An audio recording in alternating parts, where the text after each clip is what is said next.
Welcome to Live in the Hall from the 2021 Georgia Municipal Association Conference in Savannah, Georgia. I'm Catherine Glaspie, Public Information Director for Chatham County. And today I'm joined by Amanda Coyne from GMA. She is my co-host for this 2-hour extravaganza. And we also have Emily and Nia, our field reporters. They are our dream team out on the floor today. Ladies, thank you so much for being here with me today. Absolutely. This is going to be a lot of fun. I'm really looking forward to this. We've got a lot of great things coming up in the next 2 hours. Let's talk about this dream team over here for a moment. You guys are going to head off in a few minutes and you're going to go out on the expo floor. You're going to meet some of our vendors that are out there, tell us kind of what's going on. What should we expect to see from you guys today? Just kind of asking them what all they provide for other cities, what they provide for just everybody here, just how other cities can stay in contact with them, how we can support them, how they support us, just getting to know them and putting the word out there about them. Yeah, and I think we have a lot of great vendors who are out there. We've got some engineering firms, and I've saw a fire truck out there, so that should be really interesting. Ford right here. Yeah. We got Ford, and we have Christmas decorations out there too. So I think it's going to be really exciting and very, very interesting. So I'm going to put you on the spot here. Nia, what is your top vendor you want to see today? Oh man. Well, now that she's mentioned these fire trucks, I'm kind of interested. Like, do I get to get in one? Tell me more. Yes, nice. Emily, for you? Well, as someone who absolutely loves Christmas, I'm very excited for the Christmas decorations because I want to see what that's all about for sure. Oh yeah, I mean we're getting close to Christmas, right? Because we put up Christmas in October, right? Oh, definitely 100%. in October. Yes, yeah, counting down the days already for sure. Awesome. All right, ladies, I know you have things that you have to go do, so we're going to let you guys go on, and we're going to join up with you in just a few minutes. All and right. Amanda and I are going to talk about what's going on in the rest of the show. So we'll see you in a few. All right, bye. Bye. Amanda, so we've got some really great interviews coming up in the next 2 hours. We're going to be talking to the executive director of GMA, and I understand that you know the director pretty well. Yes, Larry Hansen, the executive director of GMA. He is my boss, so if I mess up this interview, I'm probably going to have to pack my bags, go back to Atlanta. So I'm going to try really hard to do a good job. We're not going to mess this up. We're going to let you keep your job. You're good. Great, thank you. And then we're going to be talking about some things like ARPA, which is the American Rescue Plan Act. That's big for all cities and counties right now. So we're going to kind of delve into that. We're also going to be talking about the Public Land Trust. Tell me a little bit about the Public Land Trust. I don't know much about that. Yes, so they operate all over the country, and there is a Georgia chapter. What they do is help local governments kind of pursue projects that help both preserve the land and provide outdoor recreation and positive green space for residents. So it really benefits the cities in multiple ways and kind of creates a greener, more sustainable, and also more fun place to live. Yeah, I mean, who doesn't like a great park? It's one of the things here in Savannah, Chatham County. We have a lot of beautiful parks, a lot of time to be out and be with your family, be with your pets, that kind of thing. We have great weather here, so I can see where that would be very valuable to our municipalities. We also have a couple nonprofits that are going to be joining us. Do you want to tell us a little bit about those as well? Yes, so we have Georgia Forward, and the big exciting thing we're going to hear from Georgia Forward during this convention is the next city where they're going to have their Young Game Changers program. And that program takes some young people in business and in local government and has them focus on one city to create some kind of economic development project, some kind of project to bring in local government, private business, and see what they can do to benefit that city. And so we're going to find out that city on Monday. We're very excited to hear about that. And then Georgia City Solutions is our other nonprofit. They work in the spaces of workforce development, youth engagement, and economic development for cities. And so they have coming up their big annual fundraiser, which is a golf tournament in Sugar Hill.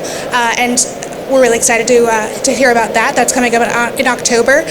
So we're going to be talking to the executive directors of both of those organizations and hear a lot from them about what they're doing, what they're looking forward to, and their plans for the future. That's awesome. All right, so we're going to be back in a few minutes, but right now we're going to go ahead and go over to the floor, and Nia is with CPL. Nia, take us away. Hey there, GMA members. So as promised, we're out here with one of our first vendors. I'm here with Scott from CPL. How are you, Scott? Doing great. Awesome. So do you mind telling us just a little bit about your company? What are some municipal related projects that you've completed? Sure. This is probably our 25th year coming to GMA, so we're always excited to be here. We're architects, engineers, and planners, and we specialize in working with communities here in Georgia all over the state. We've done things like the public safety building for our friends in Locust Grove, done a lot of work for our friends in Woodstock, city of Johns Creek. We've done quite a bit of work around the state of Georgia. Awesome. You all sound so accomplished. So what is it about your company that sets you apart from your competitors or other people? Well, we're an integrated services company, which means that we have all the disciplines in-house. So when we come to a city to serve them, they have an architectural project that turns into a transportation project that turns into a wastewater project. And having all those disciplines on staff allows us to take care of them in sort of a holistic approach. So rather than just being designers or just engineers or just architects, we have the entire package and can service cities. That's awesome. And I think that will probably work for cities really well because it's like a one-stop shop. They have everything that they need. Just come see you, Scott. That's right? Absolutely. All right. So what's the best way that for some of the other cities that want to come check you out, what's the best way for them to contact you? Probably our website, cplteam.com. You can find us on the web, and we'd be happy to reach out to you and serve you in any way that we can. Awesome. Well, in the meantime, Georgia City members, if you're not able to check them out on the website, you can come check out their vendor here, their booth. You all are number 901. Okay. Either way, as soon as you come in, you'll see them right here by our Live in the Hall set. So come check them out. And so now we're getting ready to throw it back to the set. We're going to throw it back to Catherine with Larry Hansen. And welcome back. Amanda, you have a very special guest here today with us. Do you want to go ahead and introduce him and kick us off? Yes, so today with us we have the Executive Director of the Georgia Municipal Association, Larry Hansen. So Larry, how does it feel to be back in Savannah? I know everyone is pretty excited to be here. Oh, it's fantastic to be back home in Savannah. Savannah is the home of our annual convention. We've been coming here many years, and we're so proud. We've got 1,700 strong here in Savannah for this convention, and we are Savannah's largest tourist event. So we're really excited to be back. Feels like we're at home. Yeah, and so obviously last year we had to have our convention virtually, and it was very exciting to be able to come back. And I know you and the rest of the GMA team worked really hard to make sure we were doing this safely and making sure we could do this, that city officials could get the full worth out of it while still being here safely. So can you tell me about the precautions that we have taken and the work we've done to kind of execute this in the best way? Sure, we have worked hard to stay in contact with the CDC and the Georgia Department of Public Health and the City of Savannah and Mayor Johnson and his staff to make sure we all work together to plan the best and most safe event that we can. We have taken a number of precautions. We're spreading out our group, we're having separation, we're having fewer meal events where people are unmasked. So we've made a lot of decisions to create more space, less people in rooms, and just do the best job we can to be responsible. We strongly encourage people to wear masks in all the sessions and in classrooms when they're together. And we're very pleased. Our members are very responsible, and as city officials, most of them already see and have lived through the magnitude of this event, and they've been exhibiting good behavior at home, and they're doing it here as well. Yeah, and that's great to hear. And being back here in person, another thing is that there's some things that are really unique to the in-person experience. Can you tell me what these city officials have been getting out of these trainings and classes and events in the past day or two? Yeah, well, virtual learning is something we had to adapt to, and there's a place for it, and there always will be. I do think we have learned that it has value, but yet it also has limitations, and some of the best learning we do is from each other, outside of classrooms, talking in hallways, sharing stories with other officials. But to be back in the classroom with an instructor and have the sort of back and forth you get from different people asking questions and getting a response, because what you find is many people have a question, but others in the room have the same question and just made a decision not to ask it.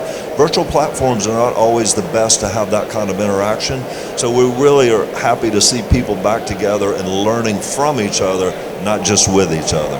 Yeah, and so we're about halfway through almost. We have a few days after this that we have events going on. What are you looking forward to? Well, there's so many events that I look forward to every year. Of course, tomorrow we'll have our opening session, and that's always a big deal, the Parade of Flags, where we get to see all of our cities proudly carrying in their flag. We have some great speakers. Governor Brian Kemp will be here on Monday to speak to our group. Also, it's the time of change where we transition from one group of leaders to the next group of leaders. So we get to honor our outgoing president, Mayor Vince Williams, and welcome our new president, Mayor Jim Thornton. And then one of the fun things for me is always the final night, the Taste of Savannah, where we have so many Savannah restaurants with their culinary wonderful dishes that they bring, and we get to sort of sample all of them and just get that feel and taste for Savannah, because obviously we can't go to all the restaurants while we're here. It's a great way that we get to celebrate, many of them. I know a lot of people are definitely looking forward to that. And so one thing I know that you and Mayor Williams and Mayor Thornton have all worked really hard on the past year is our equity and inclusion initiative and building out that department and that program within our organization. Can you tell us a little bit about how that has grown over the past year? Sure. We have spent a year now forming a commission of 26 city officials from all over Georgia, rural and urban and big and small, and come together, and it's all necessarily been virtual, but we've done a lot of heavy lifting in addressing many of the issues that we feel need to be addressed in our communities. And now we had our first in-person meeting at our beautiful new GMA headquarters last month, and so at this convention we'll have several sessions now where we get to have this conversation with our members, everybody together, and listen to them as well, so that as we finalize the program, which we plan to finalize by December, present to our board in January, then actually adopt an equity and inclusion platform for our cities. It's going to include training. We have a training module already set up that all elected officials will go through. We also have a module for newly elected officials that everyone will get equity and inclusion training. We at GMA have shown our commitment by hiring our first full-time equity and inclusion director, Mr. Freddie Broom. Freddie's already out there doing a great job, and I'm thankful that he is in great demand. He's already trained over 1,200 officials in person just in the last few months. So there's a need, there's a desire, and we're filling that opportunity, and we're excited about making that impact. We're helping our cities learn how to have tough conversations, but do so in a civil way, in a way that brings people together and collaborates and builds consensus, not divides people. That's the most important thing. We have to bring people together, and we have to have conversations even when they're uncomfortable. Yeah, absolutely. And I know that Freddie's been all across the state talking to so many people and really getting great response. So that's been awesome to see. Is there anything that you've learned over this past year that you would recommend to cities as like an easy way to start that process or start that conversation of creating more equitable and inclusive workspaces and cities? Well, what I have found from my career in local government is among the most respected people in communities are local elected officials. If you look at Pew surveys and others, they are among the most trusted people. When our local leaders step up and demonstrate to the community and show good faith that they're willing to lead and have that conversation and have town hall style meetings and listen to people and make decisions even with their own cities about their hiring practices and their personnel policies and just setting standards, others will follow. We need leaders. Leaders set the tone, set the example, and then others follow. So I'm confident because I have seen our elected officials are hungry to get these additional tools that they need so that they can implement them at home. That's great. And so speaking of workspaces, I know we have a very nice new expanded headquarters in Atlanta, and I know you're very proud of it. Would you mind telling us a little bit about that completed project and kind of the new office space that we have in Atlanta? Yeah, well, we are excited. We had outgrown our space at GMA. We've been in that space since 1984. GMA is over 80 years old. We got a great history. But yet we had needs. For instance, we have a staff of 101, but our largest room could hold 30. Our board is 64, so we could not have a board meeting or even a staff meeting at GMA. So what we've done is be very intentional about building new space that also allows us to better serve our members. That's why we exist. And I'm proud that every city in Georgia, all 537 strong, are members of GMA. So we now have a boardroom that has a capacity of 150 where we can do training, where we can bring our cities in for training that otherwise might be in hotel spaces around the state. We can have board meetings, we can have staff meetings. We have a number of cool spaces in the building that also will serve our members. For instance, when we're having a board meeting, we had a lunch in the courtyard. The courtyard was built to connect our two buildings. So not only did we build a new 4-story 29,000 square foot building. We completely renovated our existing 3-story, 24,000 square foot building, and we added a 5-level parking deck that's connected to the building. We always tell our city officials, come to GMA, have a cup of coffee before you walk over to the Capitol or have downtown meetings, but yet we really wouldn't accommodate it because we had 74 parking spaces, and as I said, we have 101 employees. So now we doubled our parking capacity in this deck, and it's covered, so inclement weather doesn't bother us. And each floor, you can walk right into the building and go to the meeting of your choice. And that's one of the things we're getting the most compliments about. And also, finally, on the 4th floor of the new building, we have a covered terrace, and it's just a really cool outdoor space. And it's going to allow us to have gatherings of people of influence, like, for instance, the Georgia General Assembly, when they're in session. We will want to host a reception type event on our terrace. We have a beautiful view of the Gold Dome from there. And so we can have our members there interacting with those state elected officials who have great influence on their cities and their future. Well, we can work together on our turf for good legislation and work against bad legislation. So we see so many ways this building is going to help us better serve our cities.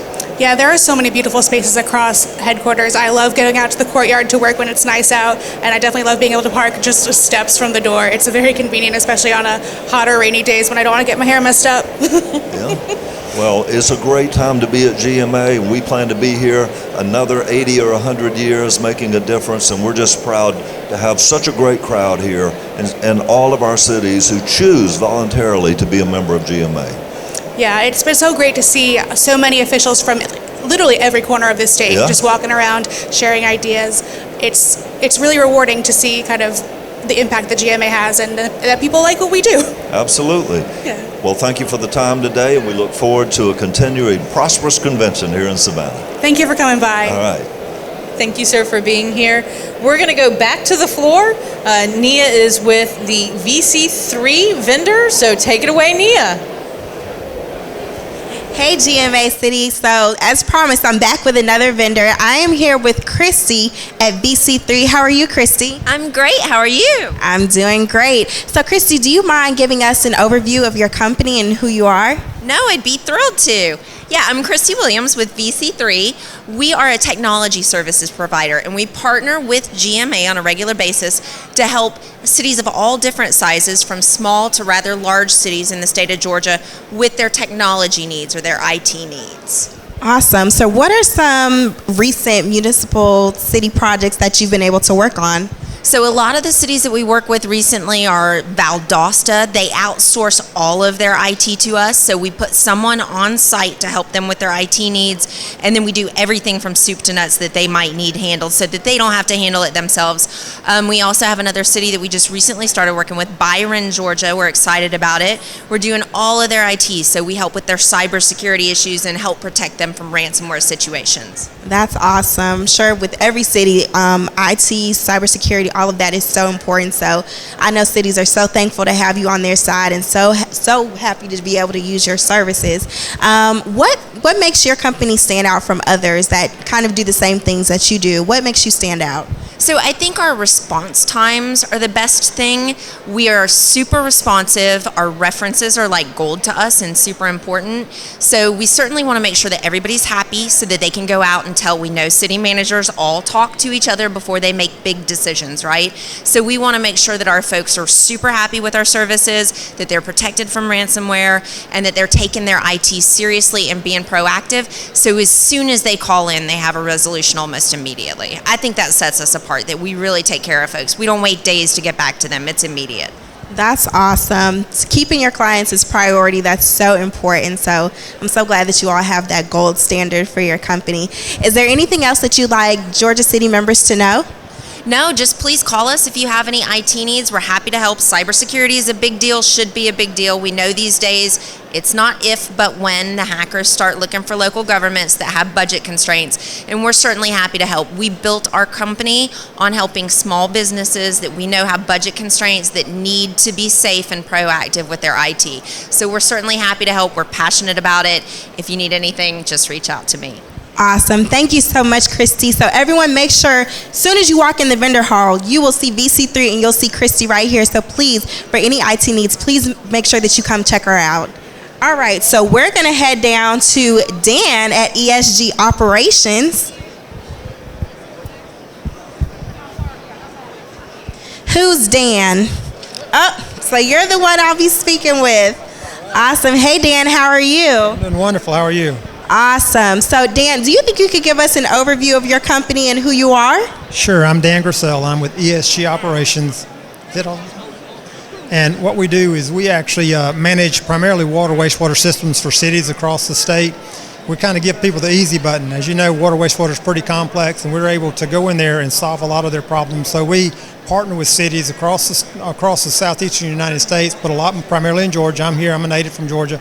And what we do there is that we go in and they outsource their services to us. So we come in, we partner with them when we run their utilities. And doing so, we bring the certifications for the operators and stuff like that with us, to make sure we meet the minimum requirements for the state, and we're able to go in there and we save our customers money. We address a lot of their staffing issues and challenges. So like I said, it's the easy button for a lot of our customers. That's awesome. Love to hear that, and I know other cities will love to know that as well. So what are some big projects that you all have been able to accomplish recently, or what are some things that you're working on? Our most recent project is with the City of Warner Robins. We're actually managing their natural gas system.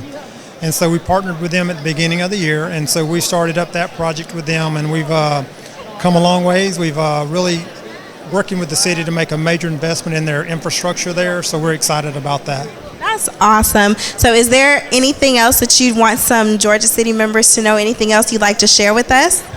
Hey, if we can help you, give us a call. I'd love to do it. We've been participating in the GMA. I've literally been coming to this conference for 30 years.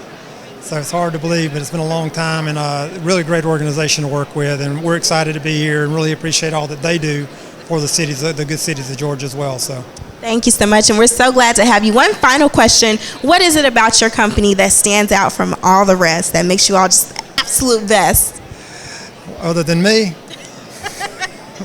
No. I would say the thing that makes us unique and all is we're an employee-based organization. And so when you make it about the people, because a lot of the work we do is very hard work.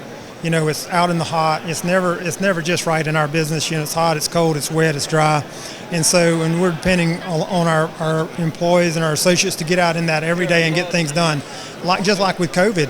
With COVID, we never missed a shift. A lot of people went home. We never got a chance to go home. We never missed a shift. We never missed a day of coming to work, because what we do is essential. We provide this essential service for our communities. And so I'd say the thing that makes us unique and probably, really couldn't say enough about our employees. Awesome. And so how can our people with the other cities, how can they get in contact with you? Well, the easiest way would be to talk to one of our existing customers. We've got 20 different cities we work with in Georgia and let them speak to our experience. But if not, they can go to our website at esgoperations.net. Go to our website and reach out to us. We've got our contact information there. Love to work with them. Awesome. Well, thank you so much, Dan. Georgia City members, make sure, same like with VC3, soon as you walk into the vendor hall, please make sure you come see Dan right here with ESG on row 700. Thank you so much again, Dan. All right, so now we're going to head down right across the way over here to Waste Built, and I am looking for Dell. Hello, Dell. How are you? How are you? I'm doing great. So, Dell, can you tell me a bit about your company and who you are? Yes, my name is Del Bender. I'm with Waste Built Environmental Solutions, and what we do is we sell the equipment. A lot of people think that we pick up the garbage, but we do not. We sell the equipment to cities that want to do the service themselves. It's good to remember. Make sure not the waste, the equipment. Yes. We have garbage trucks. We have street sweepers. We have sewer vac trucks. We have about 7 or 8 different items that most municipalities use when they're doing their own service. We have grapple trucks, we have leaf vacs, all that type of equipment for cities to keep their streets clean and garbage picked up. Awesome. So what are some projects, or who are some of the people that you work with currently? What are some things that you've been able to accomplish recently?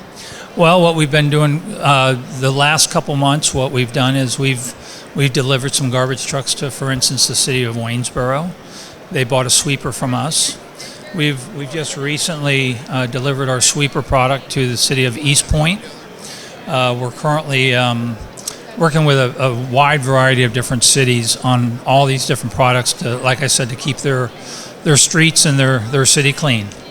Awesome. Well, it sounds like you all have been keeping super busy. So what makes your company stand out from others? What is that special mark that you all have? I think what's different for our company versus other companies are that we have what they call the three-legged stool. We sell the equipment. We have a full parts department that they can get parts from when they have issues with the parts. And then also we have a service center. So kind of like the all-in-one concept. Exactly. Love that. Yep, we do that. We call it the all-in-one, and that where all they got to do is deal with one person and one company. Awesome. So is there anything special that you'd like to share with our viewers before we go? Just come by and see us and talk to us, and we've got a raffle going on for some coolers and some Yetis, and just come by and bring your business card, and we'd love to talk to you. I might come back for the raffle. I love a good Yeti, so I'm excited about that. What's one way that, besides coming to see your table, how can we find you? You can look us up at wastebuilt.com, and we've got like I said, we got a full website where it'll explain to you all the products and all the services that we provide. Awesome. Well, thank you so much, Dale. Make sure you come check out my friend Dale right here at Waste Built. He is number 106. I'm keeping it close to home, so as soon as you come in, you'll see him right here. Thank you, Dale. So we're getting ready to head down. Oh, where am I going? Oh, right here. Hey, Meg. How are you? Awesome. So I'm here with Meg from Rent McDuff Associates. Did I say that correctly? Awesomely.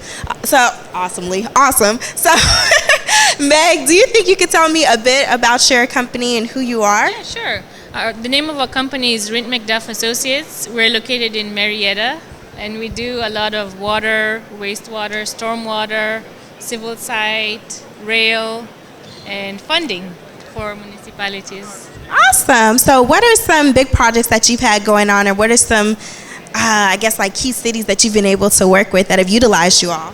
Okay, so we do a lot of work for, of course, Marietta. We do Cobb County Water. We do City of Cleveland, City of Adairsville. We have so many. Yeah, but we usually work, with small cities and also a few of the larger ones. Yeah, but we like to work local. We do Douglasville, Douglas County, and yeah, yay! Awesome. Yeah, we do a lot of stormwater. Yeah, for you guys. Yeah. Awesome. So what is it about your company that sets you apart from the rest? Like, what is it that makes you shine a little brighter? Me, besides me. Love the encouragement for yourself. Love the self-esteem boost. Yeah, well, I guess what sets us apart is we're a small company, and we are able to do a lot, that the same things like the bigger companies can do. And so we do have a very good team of people that work with us, and I think that's pretty much what sets us apart is, you get that small company feel, but we can also accommodate all the projects that you have. Being reliable is important, so I know that most definitely makes you stand out. So how will we be able to contact you? How can people find you? So you can get my card, you can contact us. My email is meg@rent-mcduff.com. Email me, call us, look us up on the web, rentmcduff.com. We've been in business for over 40 years. Yeah, we're actually going to be having a big 40-plus party in September. You are invited. Thank you so much. And bring your cameraman and bring yourself and your microphone. But it really is an honor to work for somewhere that's been in business for 40-plus years. Yeah. Awesome. Well, thank you so much, Meg, for talking to me. Make sure to come check out Rent McDuff. Yes, please. Right here. What's your booth number? Are you all 602? Oh, 601. Okay. So make sure you come check out Meg in this beautiful orange top. Right here is 601. And our youngest member of our booth, right there. Gotta get her. Hey, youngest member, say hey. No, not today. It's okay. It's okay. I'll show you what she has. Oh my gosh. gosh, look at the you've got to get into the marketing. Got to get into the marketing. I love this, love this. Thank you so much, Meg. Thank you. All right, so we're going to head over here to Mike with Consolidated Pipe and Supply. Hello, Mike. How are you? How you doing? I'm doing great. Good. So, Mike, can you tell me a bit about your company and who you are and what all you do? Consolidated Pipe is a full-line distributor for water and sewer and gas products that we distribute to the utilities, to the cities. Water meters, fire hydrants, valves. Okay, awesome. And so what cities have you been able to partner with? What are some big projects that you've been able to do?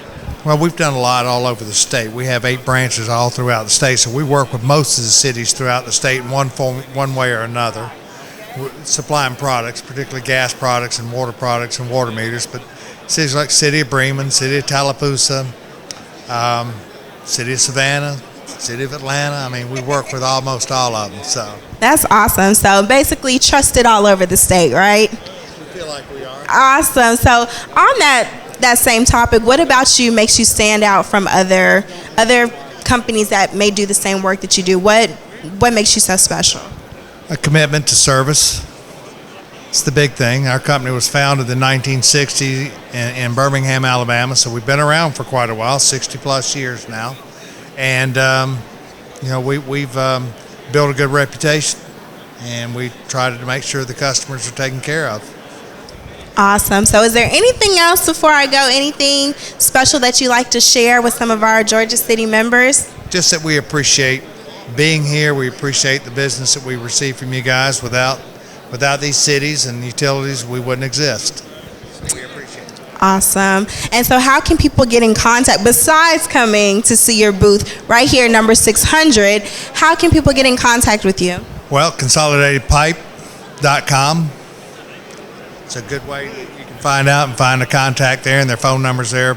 Shows you all the services that we do along with the products that we sell. All right, awesome. Well, thank you so much, Mike, for speaking with me. Thank you.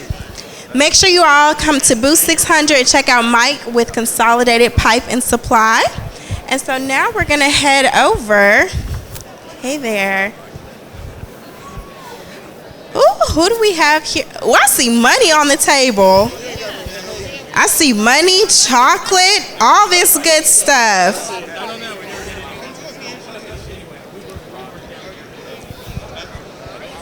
Wow. Hey there. This is Lead Edge Design Group. So we're going to get with them in a minute to see what they're offering. I'm interested on the money on this table. I love this. Hey, Phil. Hello. How are you? Let's get the logo in the background. Awesome. So I am here now with Phil. Phil, do you mind telling us a little bit about your company and who you are? I would love to do that. I'm Phil Eberly, president of Lead Edge Design Group. We do planning and engineering and site development for opportunity zones around airports in Georgia.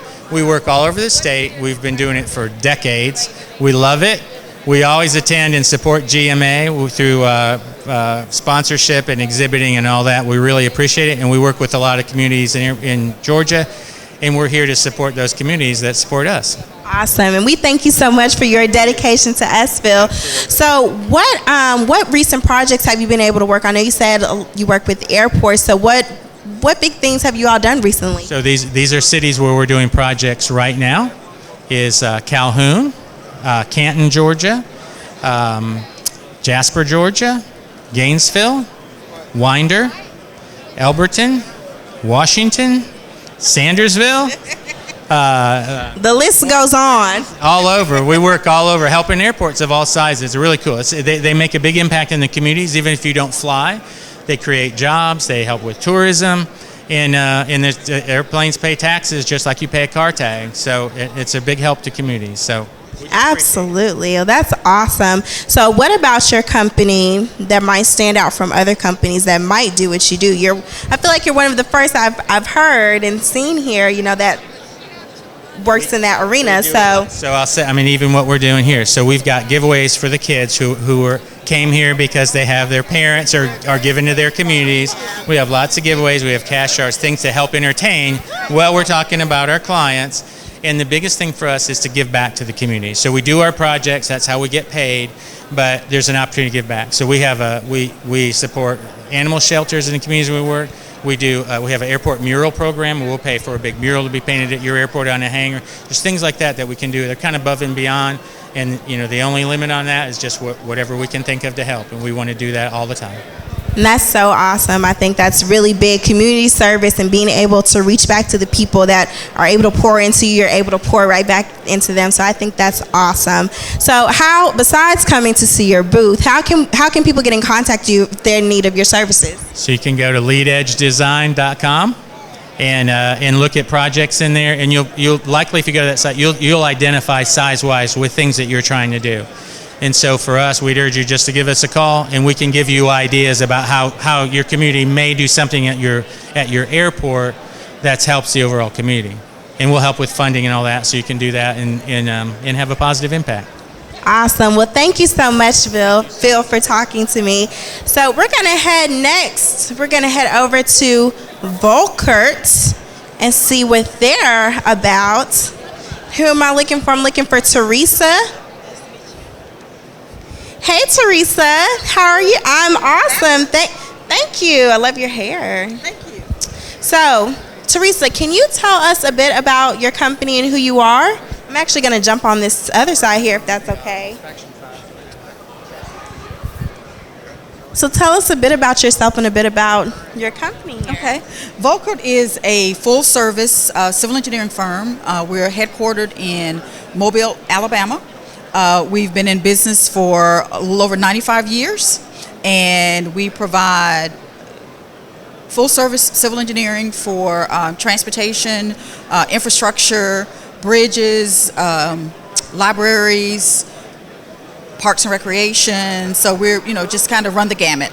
Awesome. So some really key parts of cities that you all are working with. So what about your company stands out from others? What makes you all so different? So I think one of the things that stands out as far as Volkert's concerned is we're not so big that we provide you with the same stuff that everybody else has, because we're kind of into a specific regiment. We're small enough that we can meet the needs of the municipalities based on what they identify as being what they need. We're scalable, and but we have adequate resources to be able to perform the job. Awesome. That's great. So how can people get in contact with you? Obviously, besides coming in here to talk to you personally, how can people get in contact with you? We're actually located, one of our offices in Georgia is at 101 Marietta Street. They can get in touch with me. It's pretty easy. Teresa.Smith@Volkert, VOLKERT.com. Awesome. Well, thank you so much, Teresa, for talking to me. I really appreciate it. Please make sure that you come check out Teresa at Volkert. All right, so we're going to head over to Jacobs, and we're going to talk with Matt. So I'm looking for Matt at Jacobs. Hey, Matt, how are you? I'm doing great. So just coming over, to talk to you so you can, enlighten some of our Georgia City members about who you are and what you do. So do you mind telling us a bit about you and what you're offering over here? Jacobs is a large engineering solutions provider. We work for cities and counties throughout Georgia and other states. We offer design services for new projects. We also help cities operate different departments like water and wastewater treatment plants. Awesome. So what are some big projects that you've been able to work on recently, or what are some things you all have done? Well, we work at the Bear Creek Water Reservoir, and we're working for city of Tucker, Georgia, where we provide them with their community development department services. Also for city of Johns Creek, where their public works department. We work for small cities like Vienna and big cities like city of Atlanta. Awesome. So that's so good that you're, no different with size. Big cities, small cities, you're able to work with them all. We always enjoy being here at the conference. It's a great way to meet all of our clients and prospective clients. It's a great event. That's awesome. Well, we're so glad to have your support and so glad that you're here. What is it about your company that stands out from other people? Like, what puts that signature? This is Jacobs. What stamps that on you? We understand local governments. We employ several former city county managers in our company. So we've walked a mile in city's shoes, so to speak. And so we look at the big picture for cities and try to help them not only with an individual project, but with their broader planning to make sure they're spending their money wisely. That's awesome. It's so great, you guys, making sure that you're helping them, but still making sure they're within their budget, because we know that's important. Right. So how can our Georgia City members, current ones and prospective ones, how can they get in contact with you guys besides coming to your booth? How can they find you all? Well, it's real easy. It's jacobs.com. So short and sweet. You can find us easily on the web, and we'll be here at the conference for the rest of the time as well. Awesome. Well, thank you so much, Matt. Jacobs.com, short, sweet, to the point. Love that for you all, so you're able to find them. So now we're going to head on over. Thank you again, Matt. We're going to head on over to Laura with Albion, and we're going to speak with her and see what she has going at her table. Hey, Laura, you look so pretty. Thank you. All right, so Laura, do you mind just telling us a bit about who you are, what it is that you do in your company? Absolutely. Should I hold this? I'm Laura Garrett with Albion General Contractors, and we offer building solutions for municipalities, county governments, state agencies. We work with those who need renovations or ground up construction. We pretty much do everything in the building world, you name it. So we work with those who need a solid A+ team to build their building, and we interview for that work and win, and so that's what we offer, and we're glad to be here. Thank you so much for having us. Awesome. So glad that you all are here with us too. So what are some recent projects that you've done, or who are some people that you work with? Sure. Right now, currently, we are re-roofing the Georgia World Congress Center, which is a lot of roof.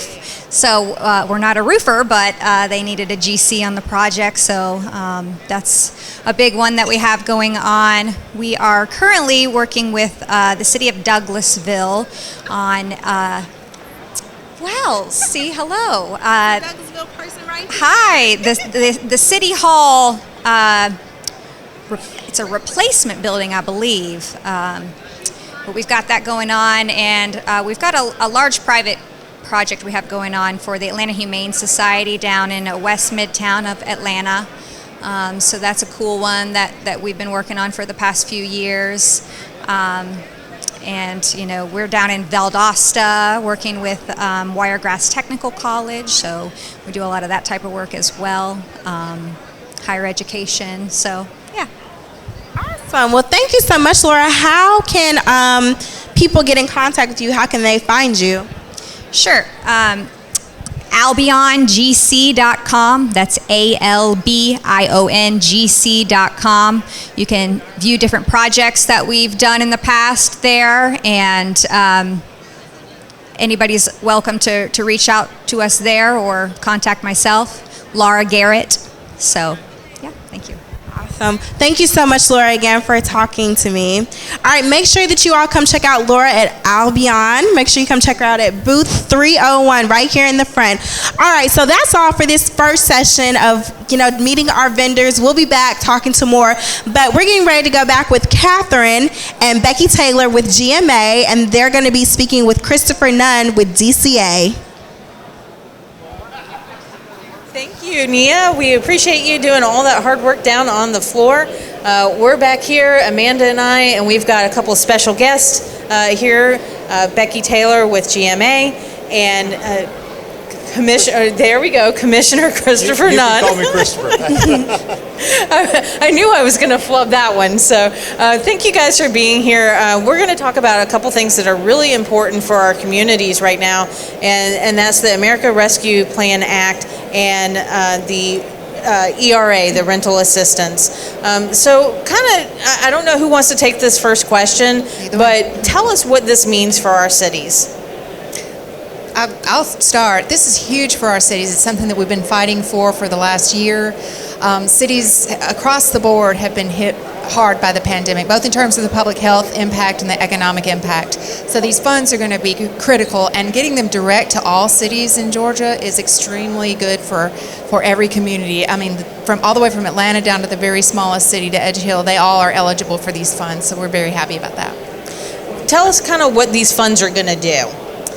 Well, the final rules are not out yet, and I think it's important to note that, but they generally can be used for a lot of broad, flexible uses, including revenue losses from last year, but also for anything related to pandemic relief, for public health related needs, for economic needs, and just to kind of shore up local government operations, because everybody kind of had to change a little bit of their operations last year to make sure that they could continue to deliver services and be on the front lines. And in addition to that, it's actually really impactful that these funds can also be used for some infrastructure, including water and sewer, affordable housing, and broadband, which is a really important use. So I think that that is a really critical and impactful additional use for communities across the state.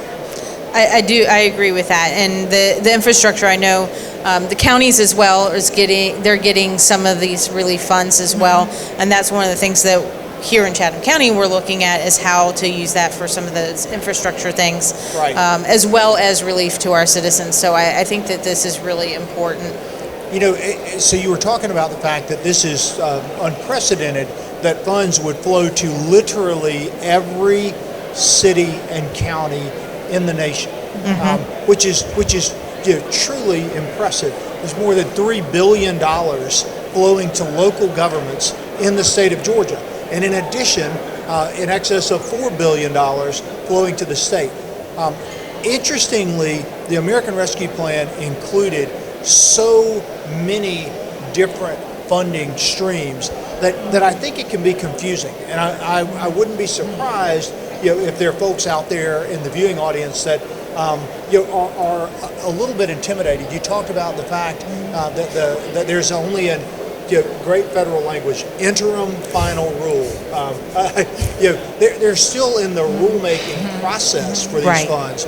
But the American Rescue Plan, which was the third of 3 $1 trillion stimulus packages that were passed during the coronavirus pandemic, includes money, and you ask about the emergency rental assistance or ERA, it includes money for other things. And so the funds that you were just talking about, Becky, are those local assistance funds and state assistance funds, but ERA and a homeowner assistance program that we're rolling out are actually included in other portions of the bill. So there is a truly an unprecedented amount of money that is flowing into our communities right now, and it's incumbent upon us as leaders to make that as impactful as it should be.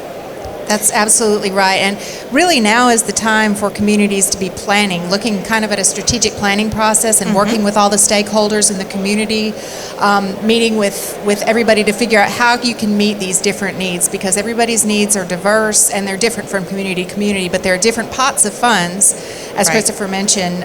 So it's important that everybody understand it's not just the local piece. There's $1.9 trillion in this legislation, so we've got to look at the whole thing. Absolutely. So for our leaders now, this, like you said, this is the time for strategic planning.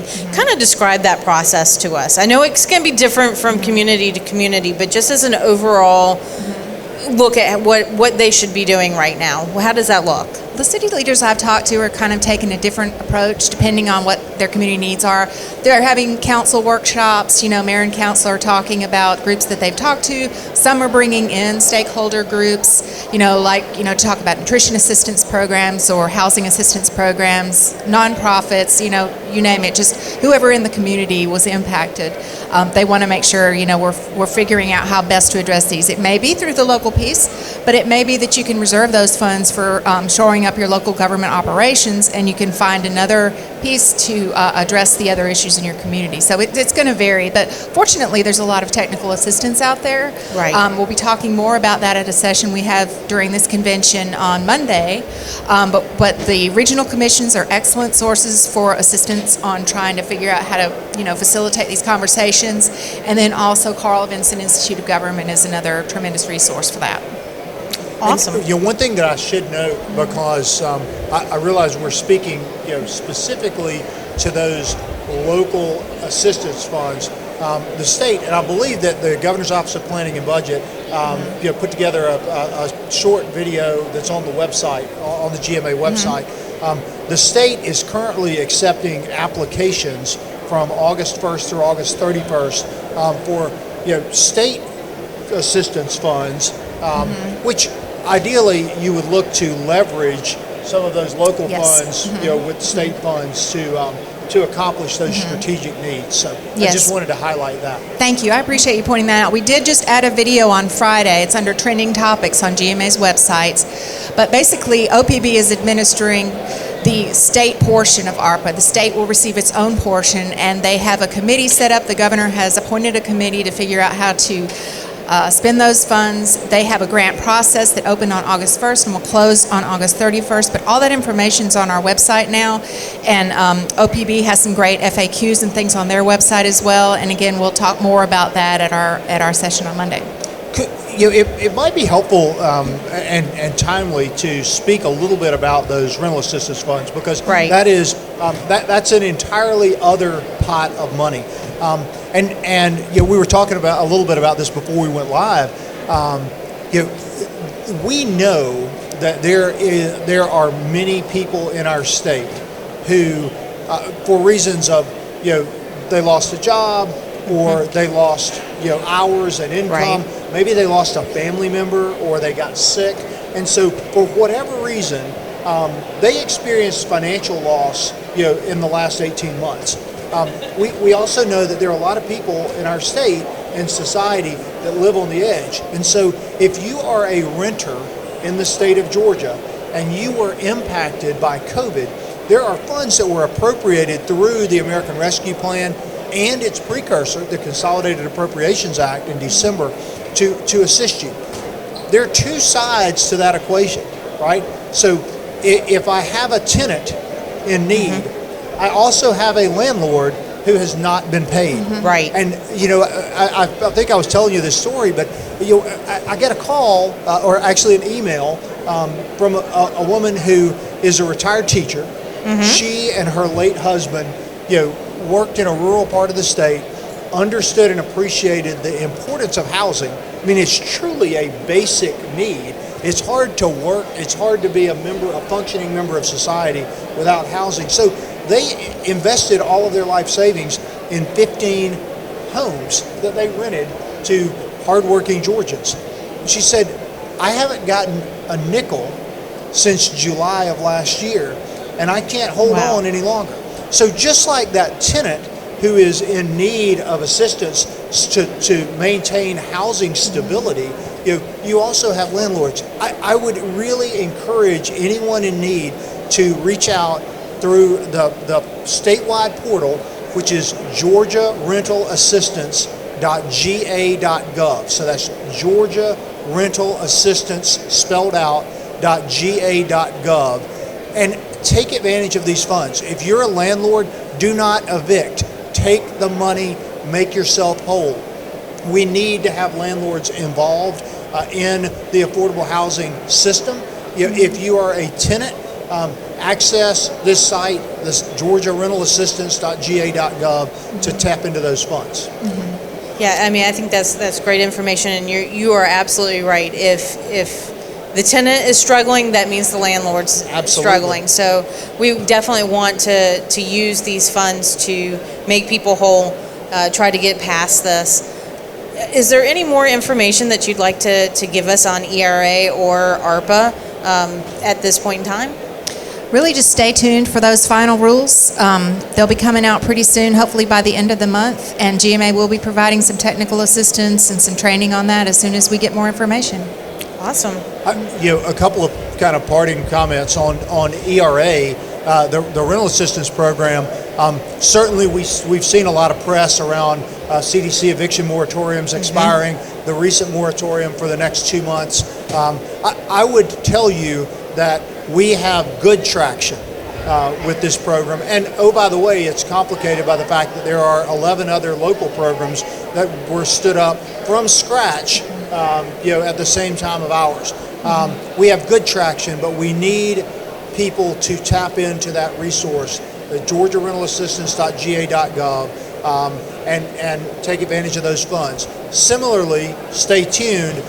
The Homeowner Assistance Program, for those who may own their home and yet have experienced same loss, there were funds in the American Rescue Plan for a homeowner assistance program, which is not new. We are not building from scratch, and we are actually, sitting on G, waiting on O, as a good friend of mine in Mississippi used to say, for some final Treasury rules. But those funds will be available as well. So stay tuned, and you can get more information on the DCA website. That's great news, because I know, being a public information officer, my phone number is very often the first that people see on our website, and that's some of the phone calls that I get. Yep. I understand there's money out there for renters, but what do I do as a homeowner, because I'm impacted too. That's right. And so, we don't want anybody to lose their homes. We want everybody to be made whole again. So I think that's great that they're going to have that program as well. We think that'll be key to economic recovery. So. Absolutely. Yeah, absolutely. Amanda, do you have any burning questions that you want to ask? You've done a great job. You've answered all my questions. I didn't have to ask any questions. They just had a conversation, and I just sat here and learned. I just want to thank you both for being here. You I know have such a big task with these pieces of legislation and these programs, and I know it's a lot of hard work and a lot of people asking questions. So just thank you for all of your hard work. Well, if I could say thank you all for having us, and thanks to GMA. I am so proud to have such a strong organization to work through. This is an amazing event this week. I'm also very proud of the DCA team, who have been working very hard to deploy these programs. So thank you very much. Thank you too. You're a great partner, and we appreciate all you do. Indeed. Thank you both for being here with us today. We really, really appreciate it. It's been a very informative segment for us. So stay tuned. We'll be back with another great segment, but now we're going to go to Emily at CoreCat. So down on the floor, Emily, take it away. Thank you so much. What a great and informative interview that was. I am currently here with Faith with CoreCat. Faith, can you tell us a little bit about your company and what kind of services that you have to offer the municipalities that are here? Yes, y'all need to come out and see us at CoreCat. We're the only playground people you would ever need to know. We're your one-stop shop for all of your commercial playgrounds, shade structures, water parks, amphitheaters, dog parks. We specialize in site furnishing, so we can furnish everything from your benches, trash receptacles, picnic tables, everything. And we do a turnkey projects here, so like I said, we're a one-stop shop for all your outdoor amenities. Awesome. And what makes you stand out from other competitors? Well, we're local here in Georgia. We manufacture in Carrollton, so that's awesome. When you're buying from us, you're buying locally. And we have a great internal crew of installers, so they work proprietarily for us, so we can make sure that if you have a deadline, we can work with you guys, see whatever you need. We're also part of a lot of co-ops, so you don't have to go through the bidding process when it comes time to purchasing. And I mean, I know y'all just love the bidding process, right? Okay. Like, it's just a wonderful game to play. You don't have to do that with us either, so that's another great benefit for working with us at CoreCat. Great. And if somebody wanted to find out more information or figure out a way to reach you, how would they go about doing that? So we're online on all the socials for CoreCat. We're also, you come by our booth. We are at booth 302. Come check us out. We have lots of goodies. We're also raffling off a Yeti cooler over here. It's beautiful, beautiful color. And so, yeah, you come by. We'll give you a catalog. We'll take care of you. But we're also on all social media, and we have a great website that has a lot of information for you at corecat.com. So come visit us any way that you can. Awesome. All right. Well, thank you so much. Definitely make sure you come and check out this Yeti cooler. It's very beautiful, very cool. And make sure you come and talk to all the great people here at CoreCat and to Faith. So thank you, Faith, so much for taking time to talk to us today. We appreciate it. Thank you. Yes, ma'am. All right. Next, we're going to talk to Phil Best Jr. at Garba Construction. So let's just walk on over here. And we're looking for Phil.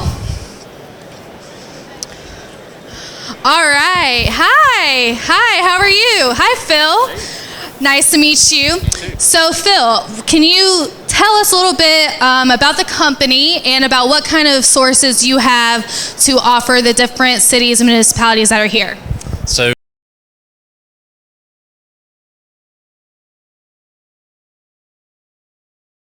I'm a project manager. Garba Construction's been around for 45 years. Do commercial construction, higher education, historic building restoration, do a lot of work for cities and counties across the state of Georgia. Construction management at risk, design build. We can offer all of the packages that you would typically expect in a construction project. We can assist with those, get you set up with architects and take the whole thing from start to finish, or come in after an architect is already involved. So we're excited to work with cities across the state, and look forward to the GMA convention every year. Awesome. Okay. And what makes you stand out from other competitors? I think our experience in historic restoration is kind of our niche. We've done a lot of renovations across the state, from the Fox Theater to several projects in and around Lawrence County. We've done work in Milledgeville at the college campuses, so we're very familiar with the requirements of historic projects, and that's kind of our specialty. Gotcha. So, yeah, so if there are any cities out there who have historic buildings or anything like that, definitely check this company out for sure. If anybody wanted to get in touch with you or find out more information, what's the best way to go about doing that? You can reach out to us at our office phone, 478-272-4410, or check us out on the web, www.garbaconstruction.com. Awesome. All right. Thank you so much. I appreciate you taking the time to talk with us and to meet with us today. What is your booth number? Do you know? All right. Well, we're on aisle 400 if you're interested in coming checking them out. It seems like they have lots of great giveaways. So thank you once again, Phil, for talking with us today. We appreciate it. We appreciate it. And I think that next we're going to go with Scott with Safe Built. So let's walk on over there. Thank you again, Phil. All right. We're going to walk to Safe Built.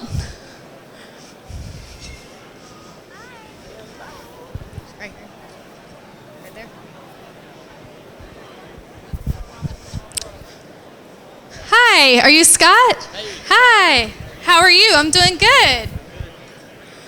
All right, so we are here with Scott at Safe Built. Scott, could you tell us a little bit about your company and what you have to offer the different cities and municipalities that are here? Yes.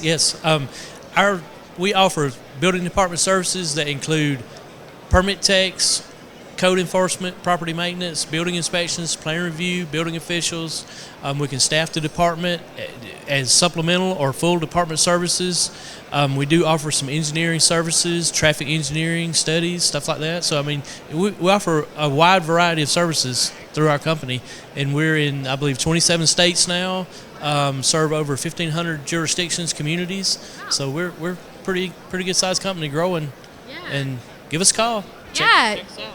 Yeah, that's awesome. That's great. What makes Safe Built stand out from other competitors? Probably our core values. We have some core values. We have them here on these. Our core values are integrity, improvement, service, teamwork, and respect. Nice. So we always, represent our core values, and our customers really love it. Yeah, they love it. That's always a great thing, having core values. That's awesome. So if somebody wants to find out more about Safe Built, where can they go to find out more information? www.safebuilt.com. You could go there and look for careers. You can look for our services and everything, in the areas that we're in and everything. Yeah, okay. Awesome. All right. Well, it looks like Safe Built is here at booth number 512.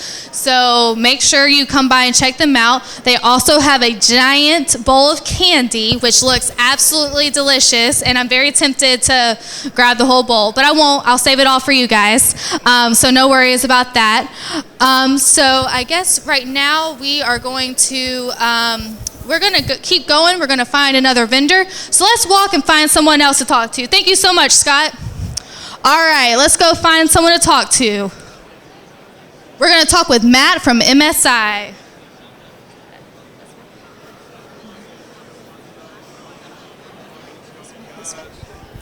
Excuse me. All right, we're going to walk right here. Hi, are you Matt? Yes, I am. Hi, nice to meet you. I'm here with Matt with MSI. So Matt, can you tell us a little bit about your company and what exactly your company does? Sure. We provide employee benefits for a lot of Georgia's city and county governments, and we've been coming here for about 30 years and really enjoy the convention and meeting all our customers and the folks that work for the city and county governments here in Georgia. Yeah, so this is definitely not your first rodeo. You've been here multiple times before. We have, and it's just a wonderful time to be here. And if you're here, we love seeing you, and if you're not here, you need to come. You heard it here. So, what makes you stand out from your other competitors? I think we've been doing this a long time. We have a lot of knowledge in terms of the needs of the cities, a little bit more in depth of the special needs of when you have police departments and public works departments, and we think that our knowledge of the workings of the cities just gives us a little bit of an advantage over our competitors.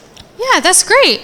And how can people find out if they want more information? Where can they go to find out more information about you guys? We have a website. It's msibenefits.com, and go there, and we'd love to hear from you. Okay, great. How long has this business been in operation? MSI was started, I think it was 1983. Okay. And we're in Kennesaw, Georgia, but we work with governments all throughout Georgia, from all the way up to Chattanooga, all the way down to St. Mary's. So if you have a need for your employee benefits, HR needs, we'd love to hear from you. Great. Well, thank you so much for taking the time to talk with us today. I appreciate it. If you are wanting to find out more about benefits, then definitely check out MSI. Like we said, they've been around for a while, so they can take care of you. All right, I think we're going to throw it back to set with Catherine and with George Dusenberry with the Trust for Public Land. So back to you, Catherine. Thank you, Emily. We're back here. Amanda and I are here with George Dusenberry from the Trust for Public Land. I knew I was going to trip over that. You did a good job. You're also a commissioner for the city of Decatur? That is right. In Decatur, I think one of the few cities in Georgia that has commissioners instead of council members. Yeah, we were just talking about that before we went live, and I was very confused. Being a county person, I was super confused for a minute. But thank you so much for being here. Would you just kind of let us know, a little bit about your background and what you do for the Trust for Public Land? Sure. So I am the Georgia, Alabama State Director for the Trust for Public Land, and we're a national organization that preserves land and creates parks for people. And one thing I always emphasize, particularly with conversations like this, is we're the Trust for Public Land. So we always need a public partner with whom to work. We don't own land ourselves. We work with public agencies from the federal level, the state level, and local levels to help acquire land, build parks, and improve the quality of life for the folks they serve. So that's us in a nutshell. We have been around. We're celebrating our 50th anniversary nationally next year. We're actually celebrating our 30th anniversary in Georgia this year. Oh, wow. Yes. Okay. Well, how have you been enjoying the GMA conference this year? This is my first one as a commissioner. I guess I'm wearing two hats here, so it's neat. I mean, it's you can tell that people are really excited to be together in person and just have those conversations and build those relationships. I mean, it's really kind of hard to meet somebody on a Zoom call and say, "Hey, let's go get a drink or let's go out for lunch," and just be able to see that here is great.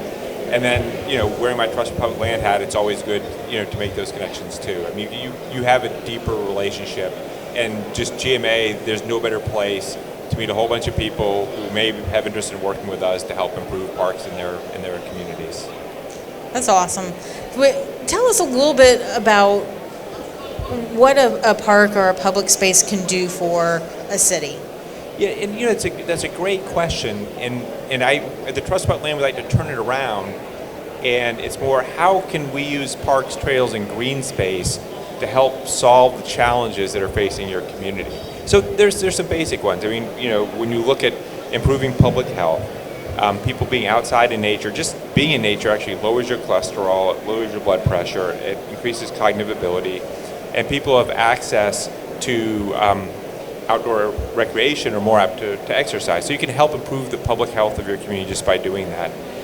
Similarly, people come together in their parks. And so people who live near parks know more of their neighbors, they're happier with where they live, they have more friends. So those are basic fundamental ways that parks can help communities. But they also can serve, greenways and trails can be transportation for people to help, have a slight impact on congestion and give people alternative route for getting around. And then you also can use trails, particularly parks, to help address stormwater issues or help to reduce the heat that you're experiencing in your community. Because, asphalt, if you're out in asphalt space, if you're in a concrete space, it can be 15 to 20 degrees hotter than it is in a park.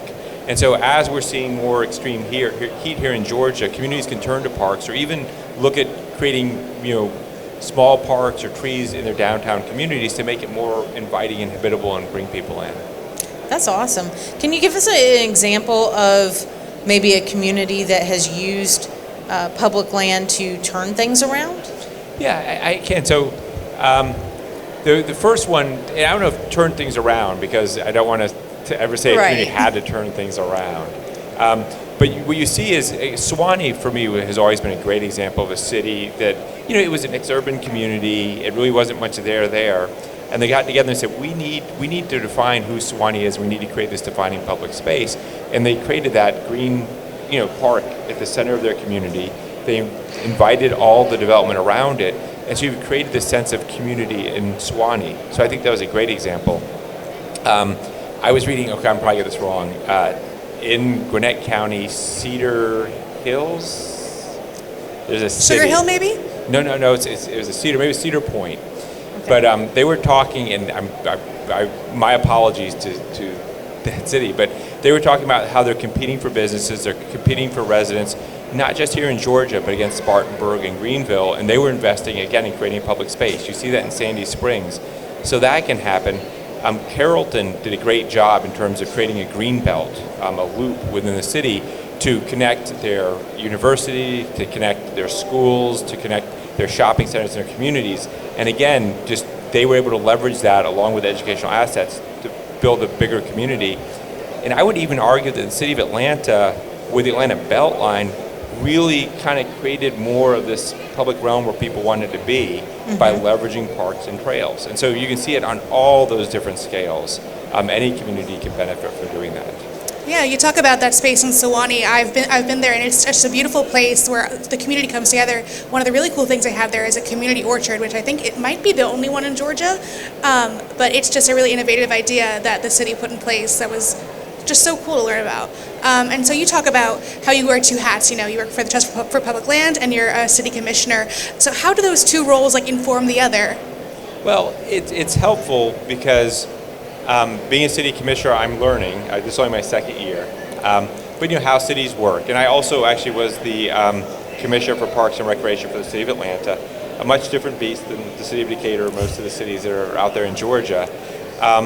And again, it goes back to that first question you asked about, what parks can do for cities. It's more like, well, how can we use parks to solve the challenges facing cities?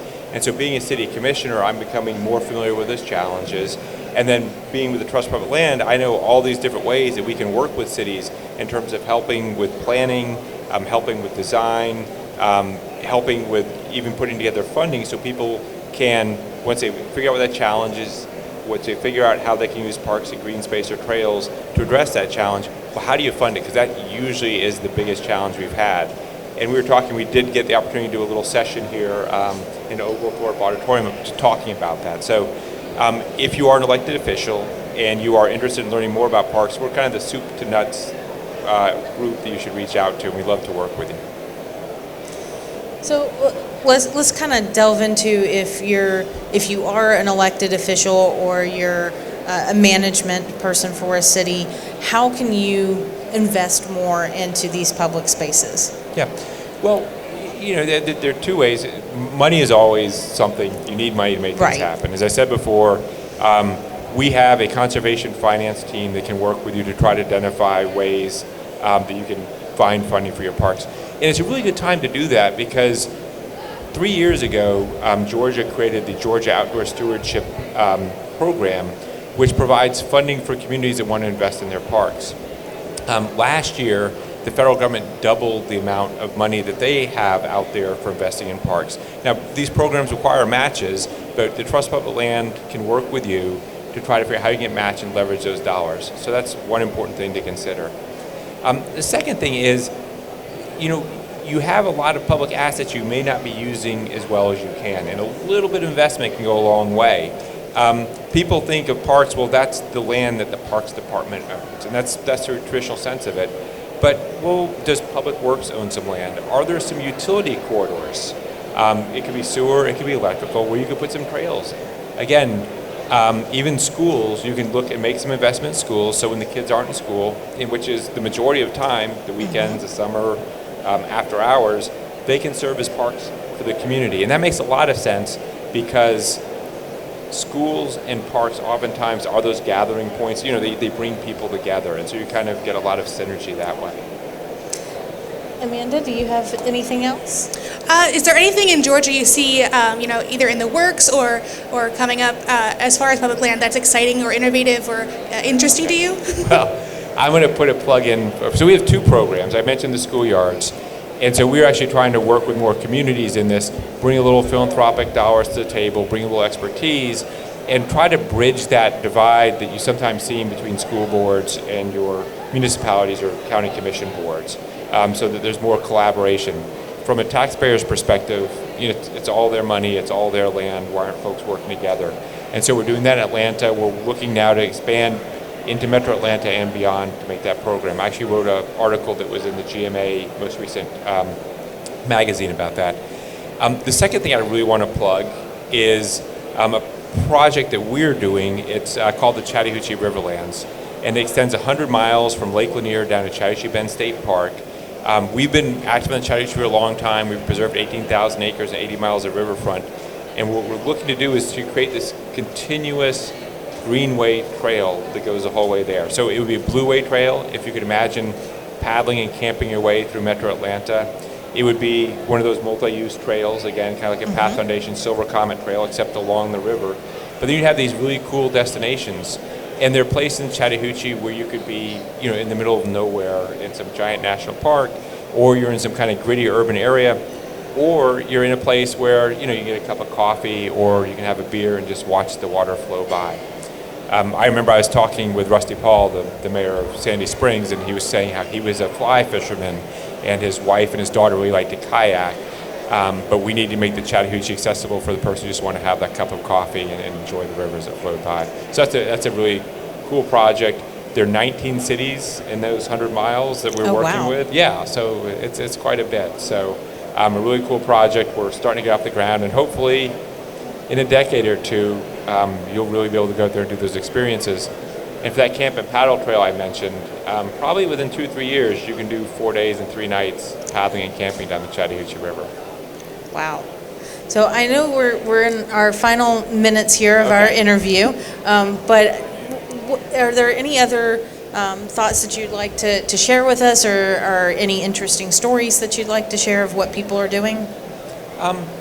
So what I'll talk about, I'd like to encourage people. We have something called, it used to be called the Georgia Trail Summit. And you guys may be familiar with this, and now it's the Georgia Outdoor Recreation and Trail Summit. And what it is it's a gathering of industry, of nonprofits, and of government folks who are interested in trying to figure out how can we use trails, how can we use outdoor recreation, again, to drive economic development or improve the quality of life in my community. And we'll be gathering in Augusta the 7th and 8th of November in person. You got to knock on wood nowadays. And just so if I would encourage cities, counties, I don't know how we talk about counties here at GMA, Yeah, but we'll talk about I know. Try to find a planner, try to find a recreation person to send to this conference, because you'll get a lot of good ideas, you'll get a lot of connections, and you'll learn how things work. I think, and in terms of the new things that are happening, I think I touched upon them in that with COVID, you guys probably spent more time outdoors, and our state parks, our national parks, all of our local parks were just really kind of overwhelmed. And that is because in time, you saw that the benefits of parks in terms of mental and physical health and strengthening communities really come to the forefront. And then I think that's part of the reason why you're seeing the federal government make this increased investment, why you're seeing local communities make this increased investment. So I think that is one of the coolest things. I mean, I shouldn't say cool coming from a global pandemic, but the way that people have come together and the way that people have gotten out into nature is really something that I've really enjoyed seeing. That's just amazing to kind of hear about that. Amanda, I know that we've got a couple more minutes here. Is there anything else that you want to kind of final thoughts? Just to echo what you just said, I know I've been spending a lot more time in my local parks. I live in the city of Atlanta, and I go to Central Park and Piedmont Park all the time just to be outside and play basketball, go for a walk. It's such a great resource, and you don't know how lucky you are to have that until you go explore it. So yes. It's such a great opportunity to not only explore the resources at your fingertips, but also explore your city, meet your neighbors. Yeah, it's interesting. People are more apt to walk to a park than any other destination, more so than a school or a grocery store.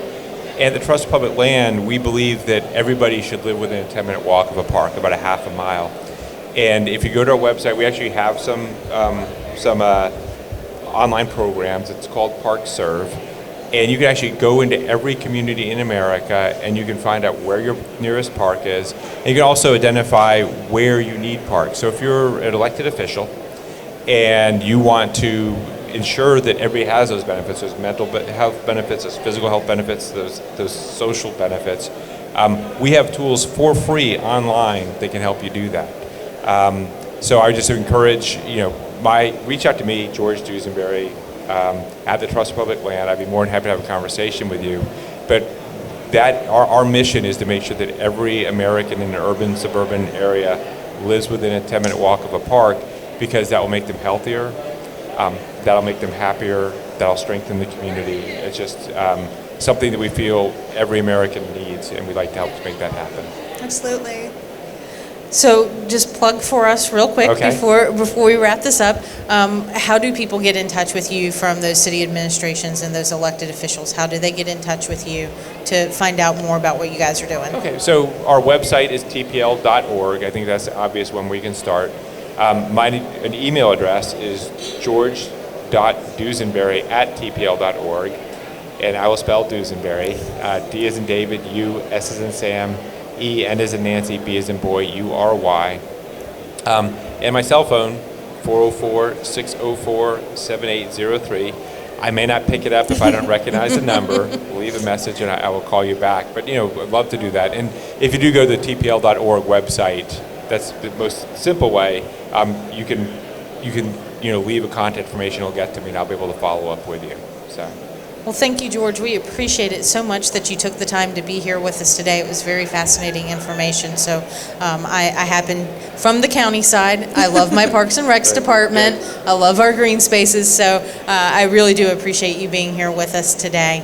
Well, thank you. And I will say that the GMA president, Larry Hansen, Executive Director, I'm not sure his title, the guy. Executive Director of GMA, Larry Hansen, is a former Parks Director from Valdosta. And so that was something, and I've been trying to strengthen that relationship between TPL and GMA ever since I got here, because I see how much synergy there is between our two organizations.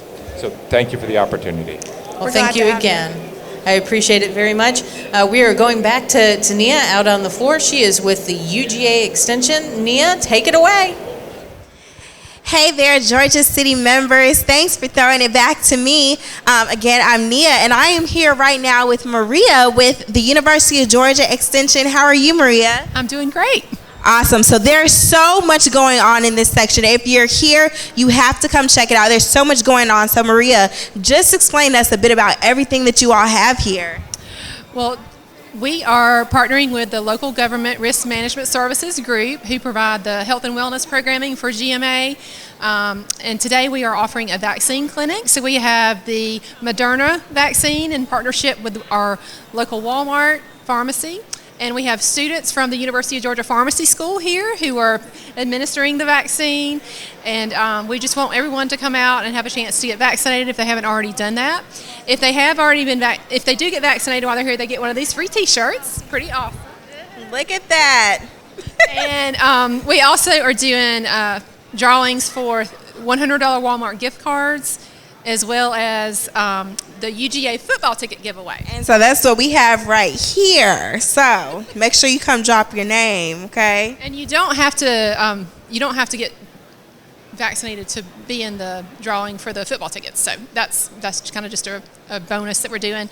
But we also have shirts for those who have already been vaccinated. You can also get one of our University of Georgia T-shirts that we brought to share if you show us that you've been vaccinated, fully vaccinated.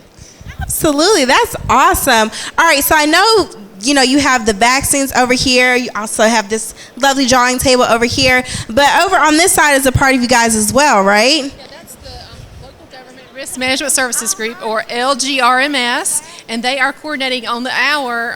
We have yoga that they're leading. They were doing some Just Dance or whatever a while ago. And they have all kinds of really fun, neat activities just to help you think about ways that you can promote health and wellness with your employees on a local level. Awesome. Well, thank you so much, Maria, for talking to us. Again, Georgia City members, if you're here, make sure you come check out Maria here with the University of Georgia Extension. If you want to come get vaccinated, come on. It's here for you. And then also a little time for yoga, a little time for dancing, a little time to relax. Come on out. Thank you so much, Maria. Really appreciate you. All right, so we're going to head over here to these mowers over here. We're going to head to Hustler. Let me hustle on over to speak with Larry. Who's Larry? Hey, Larry, how are you? Awesome. So I'm great. I'm Nia. Nice to meet you. All right, Larry, so can you tell us a bit about your business here? I see this awesome setup you have here, so I feel like you all have probably been drawing all the attention. So just tell us a bit about who you are. We have been busy. My name is Larry Holman. I am the regional sales manager for Hustler Turf Equipment. And we've been building commercial industrial zero turns for since 1964. Matter of fact, we invented the concept of zero turn, where one wheel reverses, the other wheel forwards, you turn around. So. Wow.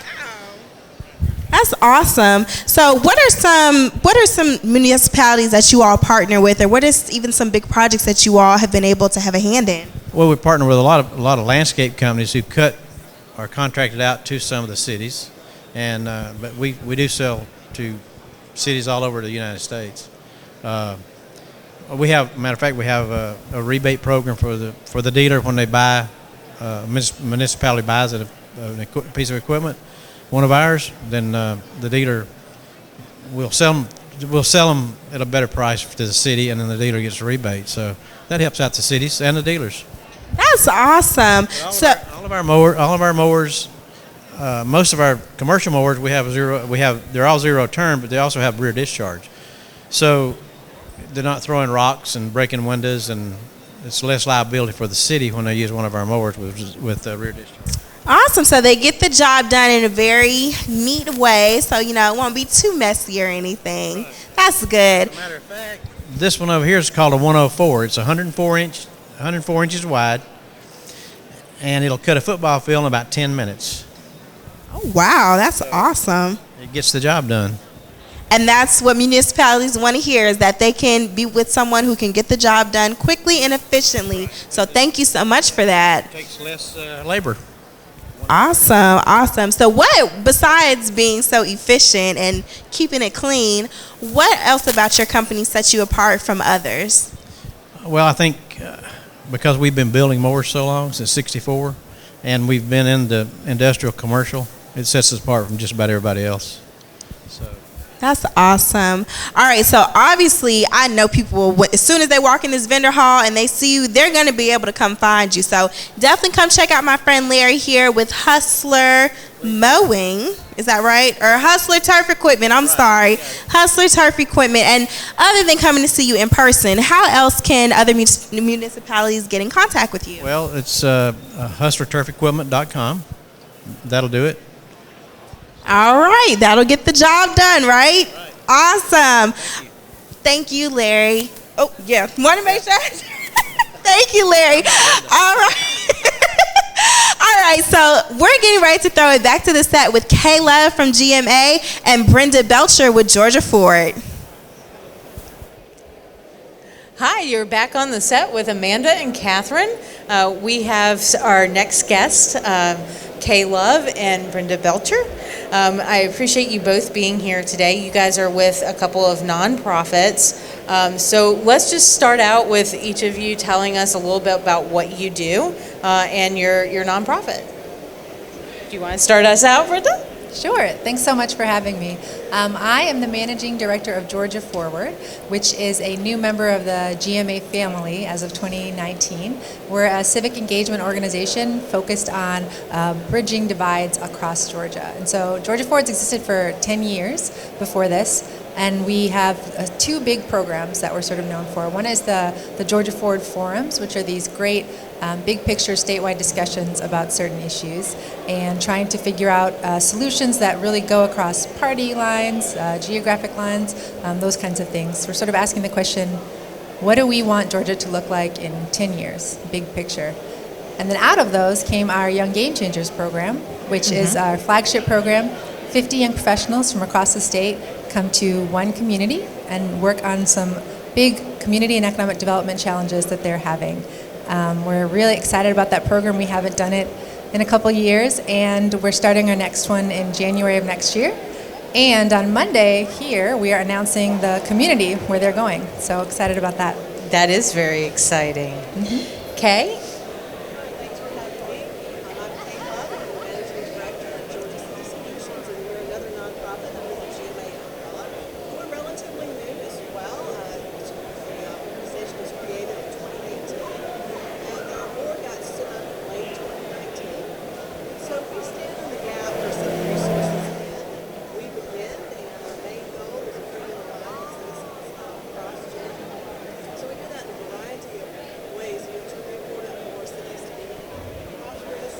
Kay, I think we're having problems with your microphone. Give us 1 second here.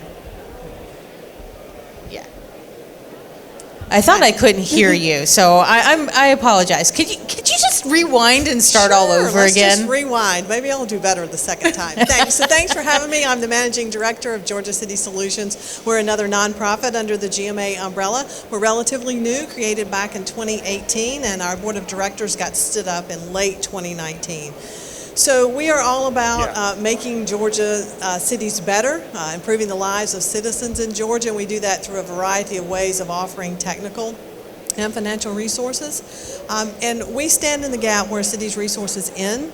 The Georgia City Solutions will pick up, and we are focused currently on youth leadership and engagement, equity and inclusion, and municipal workforce development.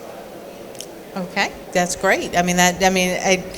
It's hard to actually say, oh, wow, that's wonderful, because, that's, amazing. So let's talk about, it wouldn't be a live show if you didn't have a technical difficulty, I was just going to say that. Yeah, it's got to be live, right? But thank goodness we have the troubleshooters over there that fix things for us, so thank you guys. Thank you, troubleshooters. Kate, we'll start with you. Tell me about one of the accomplishments that you're most proud of this year. For this year, since our board got stood up in late 2019, we all know what happened in 2020. Right. So it was a little difficult in the board being able to really get started on things. So one of the things that we're most proud of is they were able to adopt a strategic plan and really set in motion the programs and initiatives that we want to start on in those three areas of focus. So we had that, and we were able to have a golf tournament fundraiser to begin raising some money and start on a feasibility study with a fundraising consultant. So we've been busy. yeah, you definitely have been busy, especially, coming out of 2020. But, we're looking forward to better things now. Yes, we are. So, Brenda, for you guys, what's the biggest accomplishment this year? Well, I would say, similar to Kay and most people, it was a weird year. I think the biggest accomplishment is we're getting ready to launch this program in January. And so not most, but a lot of the program is, the prep work, doing the work behind the scenes, figuring out what's next. We've also done some work on re-engaging our board. We've strengthened our board, and we're not quite to the new strategic planning process, but we're definitely getting there, as it's really... One of my board members joked the other day that this is kind of the 11th anniversary, but nothing counts for last year. So we're kind of on our 10-year anniversary, and just looking back at why the organization was originally started. There's these problems of sort of bitter rhetoric in the public square and people not knowing how to talk to each other without arguing. They've gotten worse since then, and so going back, digging in, and figuring out, okay, what can we do? What are the gaps that we can fill in? How can we be a convener and bring people together who aren't usually talking to each other? And speaking of that bridging those divides, I know that you had a series of conversations called Two Georgias No More. Can you tell me a little bit about those conversations, what y'all talked about, and kind of how that contributes to Georgia Forward's overall mission?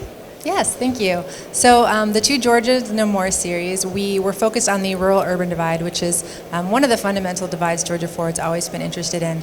And so we picked a couple of these big pressing topics that are issues all across the state. So for example, we did one on healthcare, and we did one on education. And so a lot of those problems are really the same all across the state, but not all of them are. So we had people come together and sort of give their perspective from where they are, and then we sort of said, okay, well, here's the common ground, here's the things that are really problems for everyone, and so then we're helping sort of the whole state if we think about this. And one of the more interesting things that came out of that, for example, was, during the healthcare discussion, we had a gentleman from Grady, and he was talking about this statewide COVID response that Grady had managed, figuring out where the COVID beds were all across the state at the height of it, and sort of coordinating from the statewide level. And he talked about how that was the first time anything like that had ever happened, and how actually useful that would be during non-emergency times, because there really are issues with rural hospitals and city hospitals. Some have too many people, some don't have enough people, and so there's a place that we thought we could maybe move forward and help figure out, how to make healthcare better for everyone. And Kay, I know one of the things that Georgia City Solutions is focused on is workforce development, and that's a really unique challenge for cities, because some of the things that you need to attract candidates for are very specialized skills or very niche environments. So can you tell me about those struggles that the cities are facing and kind of what they might be able to do to help fix that? Okay, thanks. We are really excited about our Municipal Workforce Development Initiative. One of the things that we found, and as a former city manager and finance director, and a lot of our colleagues at GMA who have served in cities, we know anecdotally some of the challenges of attracting certain jobs, and we've heard a lot, certainly recently with public safety, their challenges, but the whole silver tsunami really is here, and there's so many baby boomers that are retiring out of local government, and we're concerned about where do we get people to work in cities and run cities. And so one of the things that we found is we don't have a lot of data. We have a lot of examples. So we engaged the Carl Vinson Institute of Government a little while ago, and they are in the middle of kicking off the research. It's a 6-month research project, and they will actually be going out and working with cities across Georgia to find out exactly which jobs are they having trouble attracting and retaining folks, and why, and putting that together with other data. And then in early 2022, they'll begin the second part of this study, where they'll be putting together a strategy. So we're going to develop a workforce development strategy that then Georgia City Solutions will be able to go out and help with technical resources for cities to actually develop their own municipal workforce plan. And that will be bringing together all those partners of higher ed, whether that be tech schools or colleges. There are a lot of skills that are transferable in jobs. Like one of the things that cities do is all about customer service. It's serving the citizens and delivering those services to them. And that's the same in any You go to Chick-fil-A, you get great customer service. You go to your city, you should get great customer service. So we're looking at ways of developing some baseline type programs and even working with other organizations through career paths in high school to allow kids to begin to get some of those basic skills where they can get some entry-level jobs, and then just telling people what great jobs there are in local government, that you can make a career in local government and why that's important and how they might get involved in their community. So I know we'll be wrapping up here in just a few minutes, but I want to talk about some final thoughts to get out there to people. Brenda, we'll start with you. Anything here at the conference that just really amazed you? Anything with your program that you want to make sure that we get out there in our last few minutes? Anything like that? Wow. Well, first of all, the conference. I love meeting people from different cities and hearing how much they love their cities from all across the state. That is sort of at the core of what GMA does, and I think the core of what a lot of Georgia Forward's work is too. One thing I wanted to say about the Young Game Changers program, like I said, we're announcing the host community on Monday. Also, applications will open for our next Young Game Changers class. And I really wanted to encourage anyone to apply. The ages are 25 to 40, and it's a really unique leadership experience. You get the sort of standard leadership experience you get from a lot of things. There's networking, and you're learning about the specific sort of government structure and the community. And leadership training. We're going to be doing the strengths. Then there's also this level of real active community and economic development that I don't know where else you can get that in that sort of environment. I mean, you're really doing the community and economic development, and you're learning how to do that wherever you go back home. No matter what your skill set is, you have something to contribute, and you can figure out what that is. And then there's this third level that I really love that sort of goes back to the core of Georgia Forward of practicing civility. So you're getting together with people from all across the state, and they have perspectives that you don't know about or maybe don't agree with. They're from a place that you've never been, maybe. And you are broken up into these teams, and you have to, in real time, come up with your proposals, your solutions, and you're dealing with, again, real-world constraints. You're having to negotiate, you're having to really try to understand where they're coming from, as opposed to a lot of other situations where you can maybe just say, ugh, you're wrong, and walk away. No, you have to come up with a product at the end of the day, and the host community needs to be excited about it. And so I think it's a really cool lab where you learn these adult citizenship skills that we could all use some practicing in probably, and I'm so excited about the kind of young leaders that come out of it. And so I hope a lot of people apply. I know it's going to be a fantastic class, and I can't wait to say the city. So how would somebody apply for that if they were interested? If they are interested, they can go to our website. It will be up on Monday evening, georgiaforward.org. And they can also email me if they have questions. My email is bbelcher, BELCHER, @gacities.com. Awesome. Kay, anything that you want to get out there before we end our interview today?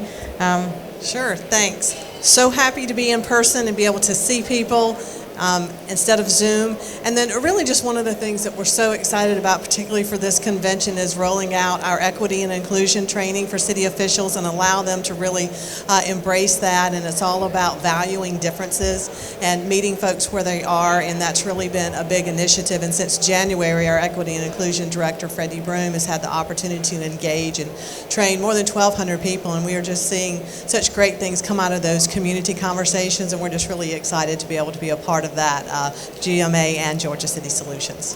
And Kay, I want to give you a chance before we go to plug the golf tournament coming up.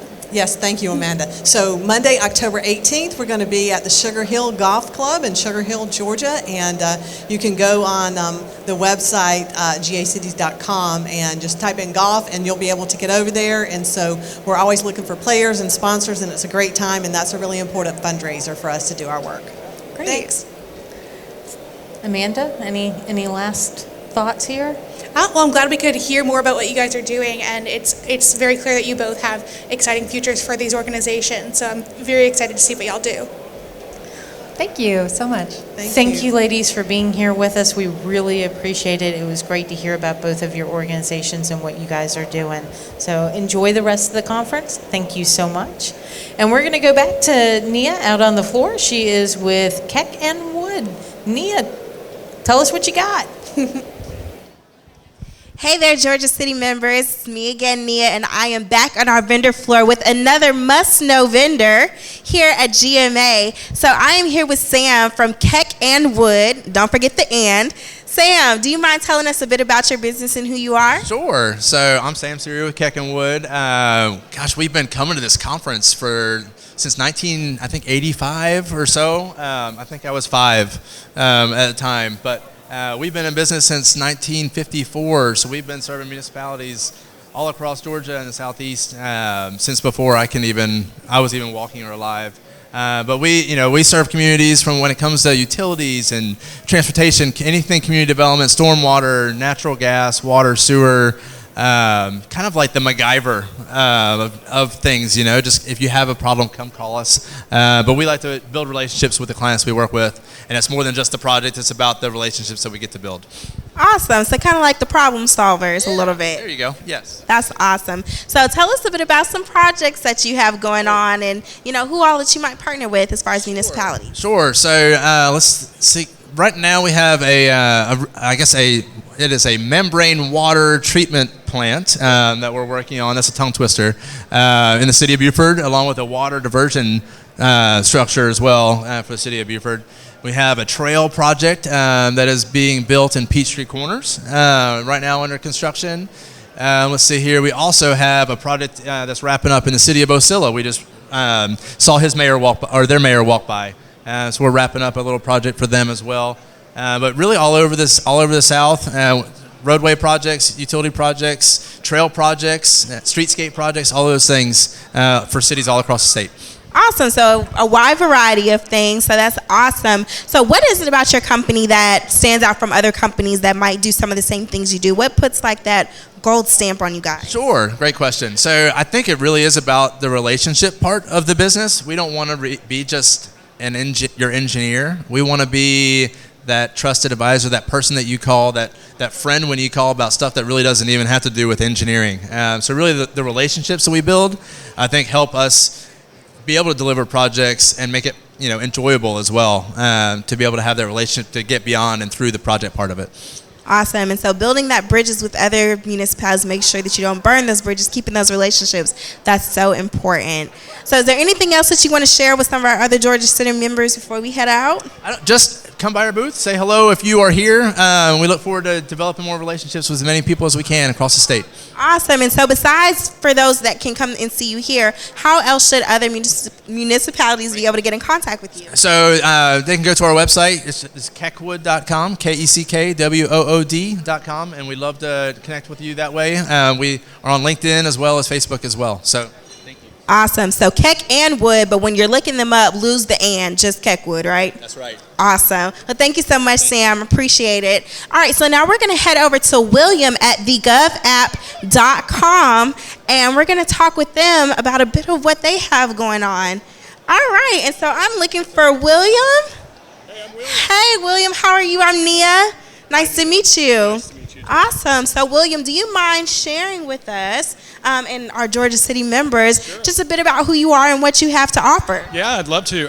My name is William Ingledow, and I am the communication strategist for the state of Georgia for OCV LLC. And as a company, we serve several different markets. Like I have 4 business cards here.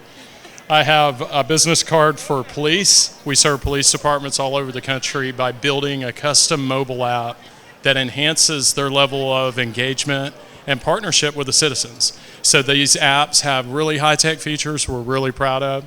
So we serve police. We also serve sheriff's offices, and we also serve fire departments. So I have 4 business cards, but today we're here because our company loves local government. We love that citizens getting involved in local government is what makes communities stronger and more unified. So as a company, we believe in local governance, and we are here to let the city governments know that are attending that we want to serve them with a communication platform to to help them engage, enhance that relationship, and it provides two-way communication so the citizen and the government can stay in touch with each other. And we think mobile apps are where that needs to happen with the younger generation especially. Absolutely. It's always important to make sure how to reach that younger generation. Awesome. Thank you so much. Now, how, doing what you do, how do you think that you all may stand out from other people who might do, the same thing as you? How do you all stand out from those other companies? Well, we build custom mobile apps we've never built two apps the same, that are built around the city government's operational strategy, their communication strategy, what they're trying to promote as a city government, how they're trying to improve their community. So we love that we've never made two apps the same, that they're all customized to support the city government's service to the citizens. So it's a powerful tool, and we really think that, with millennials starting to become parents, they're getting more engaged, and this is where they want to have that discussion. And as far as why we're here, I would tell you this: 94% of citizens have a mobile phone, and they spend 90% of their time in an app when they're in that mobile phone. So our thing is to make sure that government has the ability to communicate with citizens where they now get information, which is on a mobile app on their smartphone. Awesome. Well, William, other than, coming here and be able to see you, which he is at booth 607, how else can people from municipalities get in contact with you? Yeah, you could go to thegovapp.com and request a demonstration, and I would love to come visit your staff and the team there in your city government and just talk to you about your communication strategy and what you're trying to accomplish, and then we would get back to them with a proposal. We're a very regional-based company out of Auburn, Alabama, so we love being here in Georgia, and I'm the company's first Georgia rep, so I'm real excited to be able to work with city governments, because we love local government. We love local government. We think more people should be involved in local government. So. Absolutely. Well, thank you so much, William. Like you say, you love the local governments. GMA, we love you, and we thank you so much for being here to support us. So make sure you come check out William here at the thegovapp.com. So yes, make sure to come check out William for all those needs. And so now we're getting ready to throw it back to set. Thank you for doing all your reporting out there, Nia and Emily. We really appreciate that. I know you're going to be joining us in a few minutes on set. Amanda, we've had a pretty busy day, a great day. This has been an amazing conference. This is the first time I've ever been to GMA, because I'm a county person. But this has been a really great day. I've learned a lot of interesting things today. Yeah, it's my first time at convention too, because I just started in January, and it feels like almost days after I was hired, I was told about how great convention is, how it's so awesome to have all these city officials around and meet people and share ideas, and that's what I've been seeing over the past few days. It's been so nice, especially to talk to the people we've spoken to today, and I'm so excited to do that again tomorrow. Yeah, I mean, yes, we're going to be back tomorrow, but before we talk about that, welcome back, guys. You guys were hard working out there. Listen. Yeah, working up a sweat. Listen. Yeah. I think, Nia, at one point you found a very cute baby. I did. Oh my gosh. Why not use a baby as a marketing piece? I think that's the cutest thing ever. So, yes. I have a feeling she's like a born politician here, using babies, Listen, you gotta get it how you live. Gotta use what you can. So. Absolutely. So, tell me, guys, favorite thing of the day. What was it today? I think for me, it was talking to CoreCat because Faith was telling me that before we did the interview, that the name came from the owner. He named it after his two daughters, and I just thought that was so sweet, and so I really loved how they definitely had a family. It's a family-oriented, small business type feel to it. So I really enjoyed talking to them for sure. Great. Nia? My favorite was probably talking to the UGA extension. They just had so much going on. So they're there promoting doing vaccinations, but also at the top of the hour, they do yoga sessions. They have the dance set up with the the video on the screen. So that was probably my favorite. Lots going on. I love that. Yeah. Awesome. Amanda? Oh, wow. Thank you all. Okay, sorry. That was surprising. I was going to say, we did have a good first day. Like, that's not me. We had a great first day. Yeah, I just loved talking to all of our guests. It's so great to learn about what they do to help cities to work with us and to work with GMA. It's so great to see people who are dedicated to what they do and are really mission driven, and it's really rewarding to do that. Yeah, and I agree. I really enjoyed all of our guests today. They all had really interesting things to talk about. They were all extremely passionate about what they were talking about. And you could tell that they are wanting to really help city leaders to be there for their residents and to provide services for them. And to me, that's the heart of what we do. Absolutely. You know, I mean, that's why I got into this business, and that's why I stay here, is because I really feel like we need to be there for our residents. So, you know, that was really exciting. That's awesome. It's part of having that heart of serving others. Yes, absolutely. Once you get into this kind of job, it's hard to get back out because of that. So, I totally understand that. We got some good things coming up tomorrow, too. I'm excited. What's on the rundown for tomorrow? Well, Nia's got a great interview lined up. Oh, yeah, that's So right. I'll be interviewing my dad, who is now the presiding GMA president. So I'm excited to do that. Excited to talk to him and Clarence Anthony. Okay. Nice. Yeah. Just going to be doing more vendor interviews. So if we didn't get to someone today, hopefully we'll get to you tomorrow. And Can't just talking wait. about more companies and what they're all about and how they can help all of our cities in the state of Georgia.